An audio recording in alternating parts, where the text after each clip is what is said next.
বন্ধুরা, আজ আমি ঠাকুর শ্রীরামকৃষ্ণের কিছু অমৃত কথা পাঠ করছি।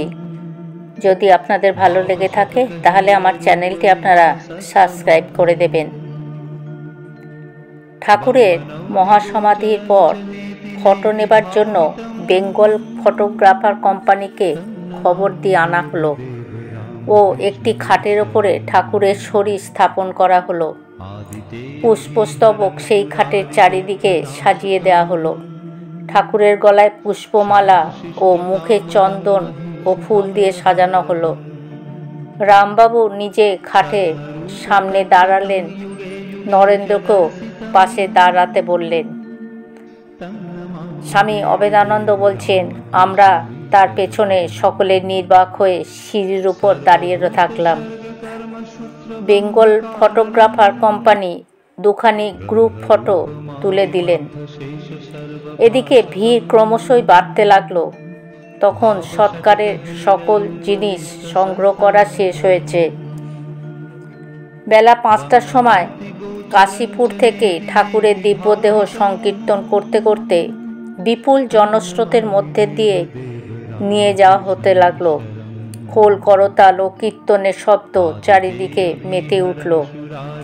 ত্রিশূল, ওঙ্কার, খন্তা, ক্রুশ প্রভৃতি ধর্মের প্রতীক নিয়ে শোভাযাত্রা সহ ঠাকুরের পুণ্যদেহ কাশীপুর শ্মশানে নিয়ে যাওয়া হলো।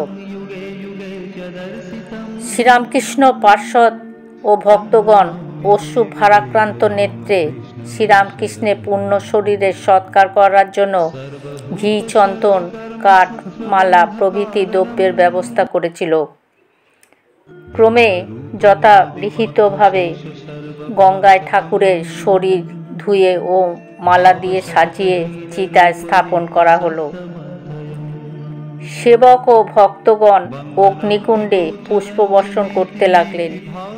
খোল, করতাল ও কীর্তনের মধুর ধ্বনিতে শ্মশানঘাট প্রতিধ্বনিত হতে লাগল। তাহা এক অবর্ণনীয় অপরূপ দৃশ্য। শ্রীরামকৃষ্ণের সন্তান ও ভক্তগণ শেষবারের মতো ঠাকুরের দিব্য শরীর নিরীক্ষণ করে শ্রদ্ধার চিত্রে প্রণাম করল, কেহ বা স্তব পাঠ করতে লাগল। ক্রমে ঠাকুরের পার্থিব শরীর ভস্মস্তূপে পরিণত হলো।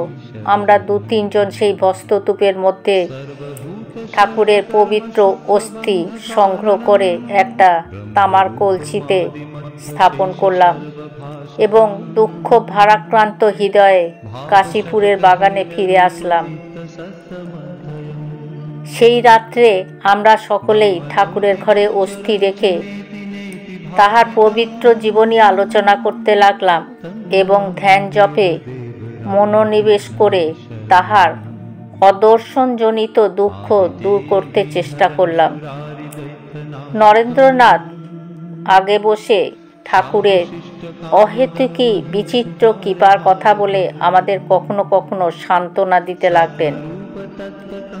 ঠাকুর যেদিন মহাসমাধিতে মগ্ন হন সেদিন একটি আশ্চর্য ঘটনা হয়েছিল। ঠাকুরের অদর্শনে শ্রীমা প্রায় সংজ্ঞাহারা।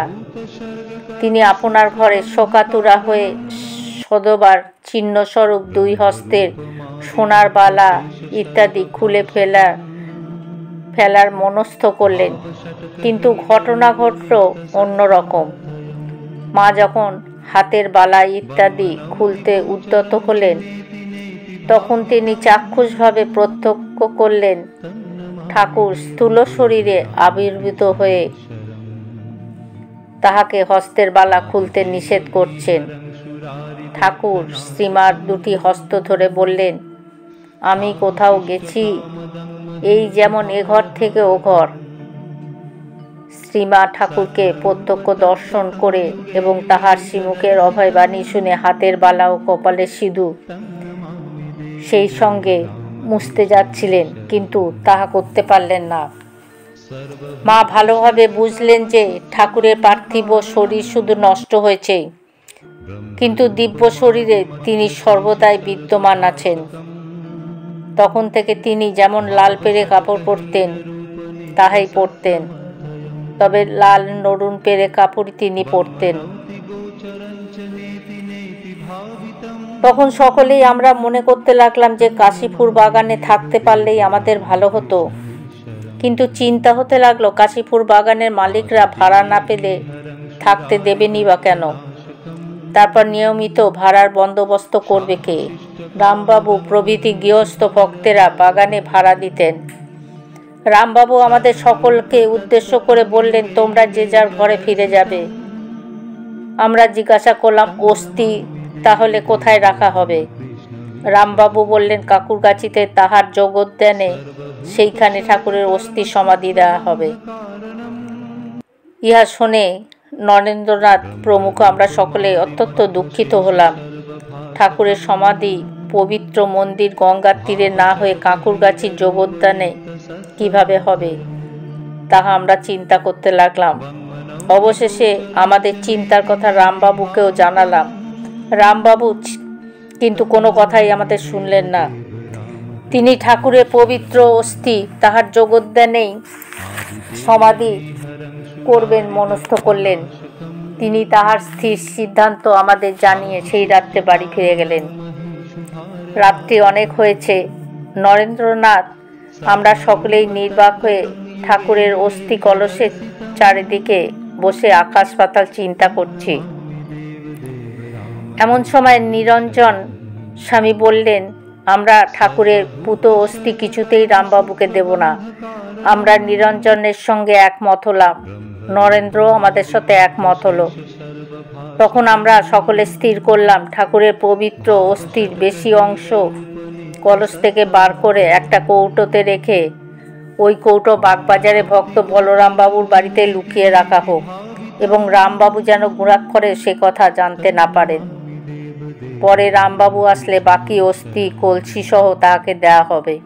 আমাদের সিদ্ধান্ত মতে তাহাই করা হলো। সেই রাত্রে কলসির থেকে প্রায় সমস্ত অস্থি বার করে একটা কৌটোয় রাখা হলো এবং যৎসামান্য অস্থির গুঁড়ো, ভস্য ও গঙ্গার মাটি সেই তামার কলসিতে রেখে দেওয়া হলো। তারপর নরেন্দ্রনাথ বলল, দেখ, আমাদের শরীরই ঠাকুরের জীবন্ত সমাধিস্থান। আয়, আমরা সকলে তার পবিত্র দেহের ভস্য একটু করে খাই ও পবিত্র হই।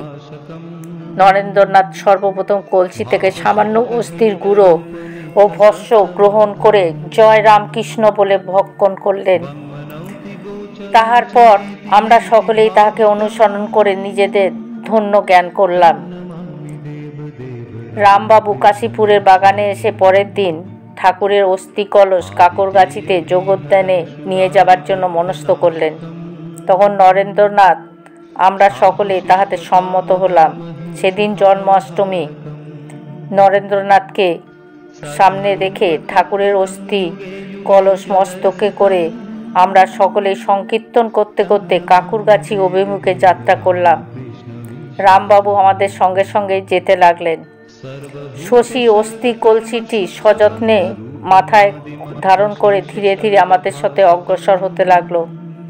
অবশেষে কাকুরগাছির যোগোদ্যানে মহাসমারোহে ঠাকুরের পবিত্র অস্থি সমাধি দেওয়া হলো। সেই দিন রাত্রে আমরা সকলেই যোগোদ্যানে থেকে গেলাম। বন্ধুরা, আজ আমি পাঠ এখানেই শেষ করলাম।